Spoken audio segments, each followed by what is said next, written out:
What's going on, guys? It's Nick here, back with another video. Today we have a heavily requested breakdown looking at the middle round tight ends, George Kittle, Kyle Pitts, Darren Waller, and Dallas Goedert.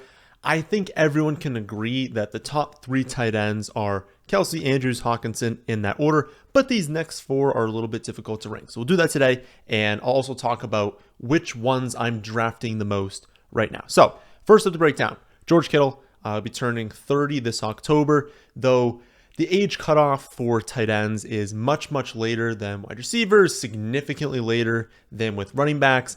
I wouldn't really start to worry about age with a tight end even until they get to like 35 years old, until they get that old, or at least approach that age. Don't even consider age at all. For no one in today's video, age is a concern. And in terms of like production, Kittle is coming off definitely a down season. His production peaked back in 2018. He gained 86 receiving yards per game and broke the single season receiving record for tight end for like a few minutes, and then Kelsey passed him in that same year. But his receiving yards have been declining, not necessarily like 100% year over year, but it's been trending down. 86 yards back in 2018, then 75, 79, 65, and then 51 last season. He also had a 4-year low in catch rate last year, a 5-year low in yards per target. All of this was made up for by getting super lucky in the touchdown department. He scored 11 touchdowns on only 60 receptions. Because of that touchdown luck, he was able to finish second in points per game among tight ends, though he was only the 7th most valuable tight end you could have drafted given where you had to take him in the draft. Looking forward to this season, I wouldn't expect his per game production to change all that much, besides, of course, scoring fewer touchdowns. He's unlikely to score 11 again this season. The drop in receiving yards he's seen recently makes sense if you look at his target competition in recent years. Back in 2018, the 49ers didn't have a single receiver command over 66 targets compared to last season, where Ayuk commanded 114, Debo commanded 94 through only 13 weeks. You know, if Debo, Ayuk stay healthy this season, they're both going to have over 100 targets, and then you add in Christian McCaffrey on top of that, it makes it nearly impossible for Kittle to return to his like 2018, 2019 target share. The ceiling is definitely capped. All told, I have Kittle projected for 63 receptions, 810 yards, 5.3 touchdowns, makes him the tight end 4 overall and first in these rankings. The thing is, he goes first by ADP, and as you'll see in a minute, I don't really think there's any sort of drop off into these next few tight ends. They'll be behind him in the rankings, but it's only by a few points over an entire season in the projection.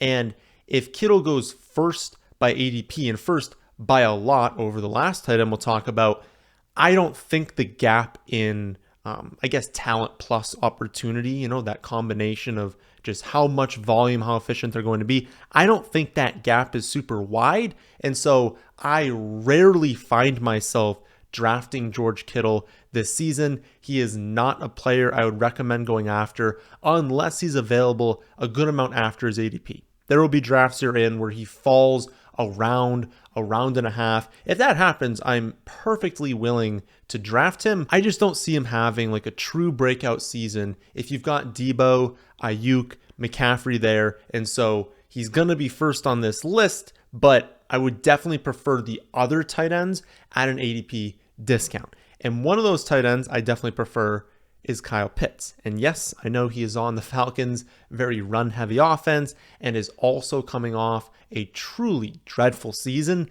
but you can't deny the upside of Kyle Pitts. He had the second most receiving yards ever for a rookie tight end and was the only tight end ever in their rookie season at age 21 or younger to have over 575 yards. And as a reminder, he had over 1,000. So I just want people to understand that like tight end is a really tough position to transition into in the NFL, especially at a young age. No one gave Kittle a bunch of heat for only having 515 yards and 2 touchdowns at age 24, or Kelsey Heat for not having a reception until he was 25. But all of a sudden, Pitts is a bust because at age 21, he had over 1,000 yards and he got hurt at age 22.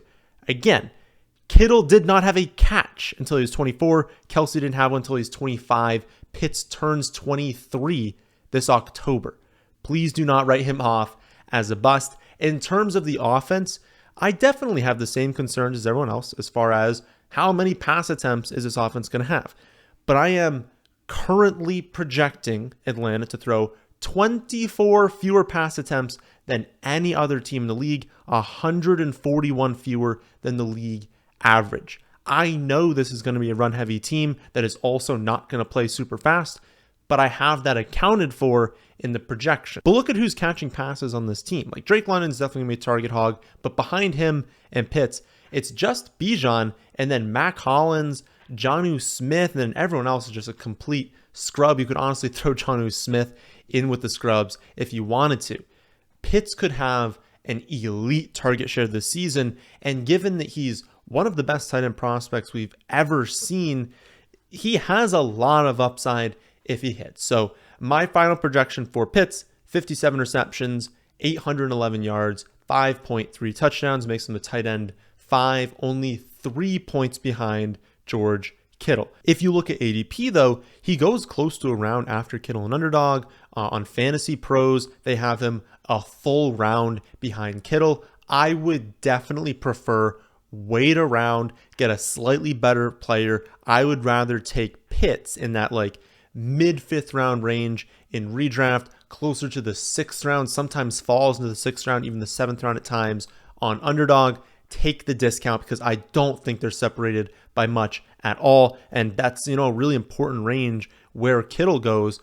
Some really, really good quarterbacks still there, but also dominant players at the wide receiver position. I'd rather still get one of those players and then get Pitts after that. Right behind Pitts, we have Dallas Goedert. And to be honest, a lot of what I said about Kittle can be repeated for Goedert. I haven't been drafting a ton of Dallas Goedert unless it's, just to make like an equal stack on Underdog. If I've already drafted Jalen Hurts and Devonta Smith, adding on Dallas Goedert makes sense. But I haven't been doing it besides that because the same thing, again, like I said, with Kittle, ceiling. Like last season was the first time he really had a lot of target competition. He's competing with both A.J. Brown and Devonta Smith. That's going to cap ceiling. And overall, he still did really, really well. He set a career high with 58 receiving yards per game, had an 80% catch rate, and would have had his best statistical season overall, looking at the total numbers, had he not gotten injured. But we look at his career, and he's never really been a touchdown scorer through 5 years. He has 4, 5, 3, 4, and 3 touchdowns. And well, he probably would have been around 4 or 5 last year if he'd stayed healthy. You look at the Eagles offense last year and you're like, he probably should have had a lot more than 3 if he was some huge touchdown threat, right? I mean, they scored 3.6 touchdowns per game and he only had 3 over the entire season. And that's not really a fluke because he basically is out there every single play, but he only had 8 total red zone targets over the entire season since they have 2 dominant wide receivers, a phenomenal run game, and a mobile quarterback that might run for 13 to 15 touchdowns this season. That's how he only scored 3 times, despite the Eagles scoring more touchdowns than any other team in the NFL.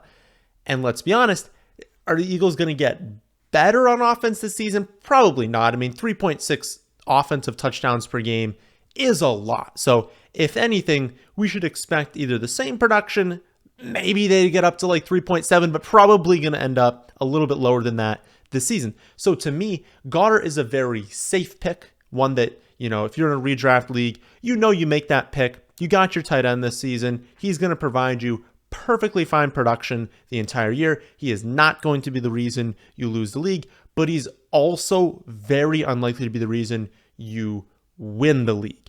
And he's a great player to stack, but if you're kind of going for that championship, you want a little bit of upside. I just haven't been leaning towards making that pick because I think you can get that upside with Pitts, or you can get that upside with the player we're going to talk about in a second in Darren Waller. So personally, how I've been drafting is basically I'm targeting Mark Andrews and Hawkinson early in the draft. If I miss out on them, wait a little while, see if Pitts becomes a value.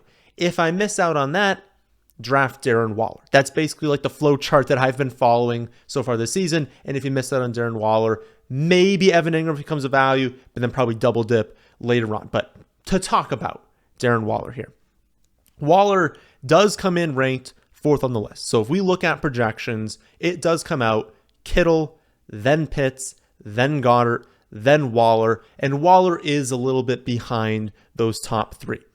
But he also goes in a really nice range of the draft where, we're past the elite quarterbacks. We are past those mid-range running backs that have a lot of upside, have the chance to be featured running backs. Those are all kind of gone at this point.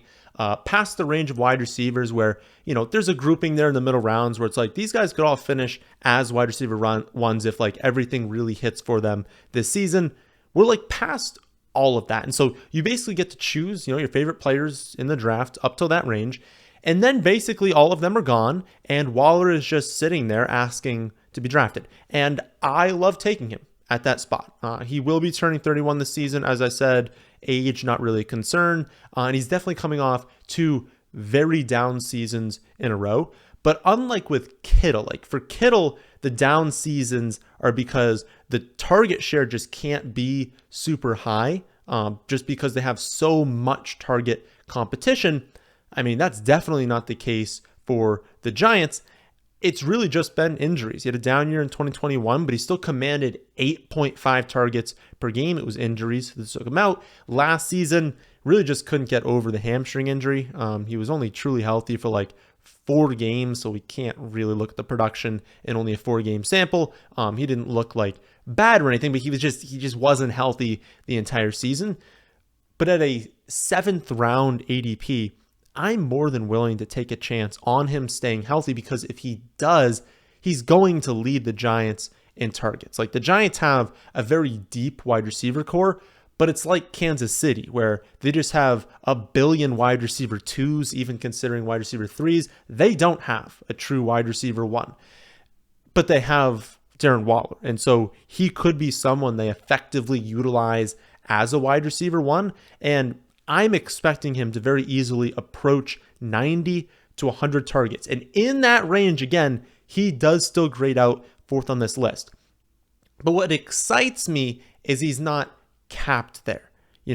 That's the most likely range for him to end up. And that's where I'm projecting him to finish. But this is a player who was the focal point of the Raiders offense just 3 years ago, commanding 145 targets, including 7 games with double-digit targets, hit 200 yards in a game in that season. Jalen Hyatt, Isaiah Hodgins, Wan'Dale Robinson, they're significantly worse wide receivers than Debo, Ayuk, A.J. Brown, Devonta Smith, Drake London. That's who all these other players are competing with for targets. But Waller is the most likely player on this list to lead his team in receptions, yards, touchdowns. You have the added in upside that Saquon holds out this season. I don't think that's going to happen. I think we should capitalize on the ADP of Saquon that's definitely falling right now. But it at least remains a possibility, right? That Saquon holds out, and now you've got Darren Waller as not only a focal point of the passing offense, just like what they're running the entire offense through at the lowest ADP in a range where talent really does start to fall off. So while I do have the rankings, if you're just going to have to draft one of them straight up, Kittle, Pitts, Goedert, then Waller, I am much more likely to let other people draft Kittle, other people draft Dallas Goedert, and attack Pitts if he falls. And if he doesn't fall far enough, I don't have a tight end yet, then I really want to go after Darren Waller. So be sure to hit the like button if you made it this far in the video, and let me know what breakdown you want to see next week in the comment section below. Upvote the responses you agree with. I'll be back tomorrow to go over some early round players I would be avoiding in drafts, and then Sunday for another optimal underdog strategy video. But that, my friends, is in this one. Hope you all enjoy. If you did, how about hitting the like button, and how about subscribing to the channel if you're new here? Thanks for watching.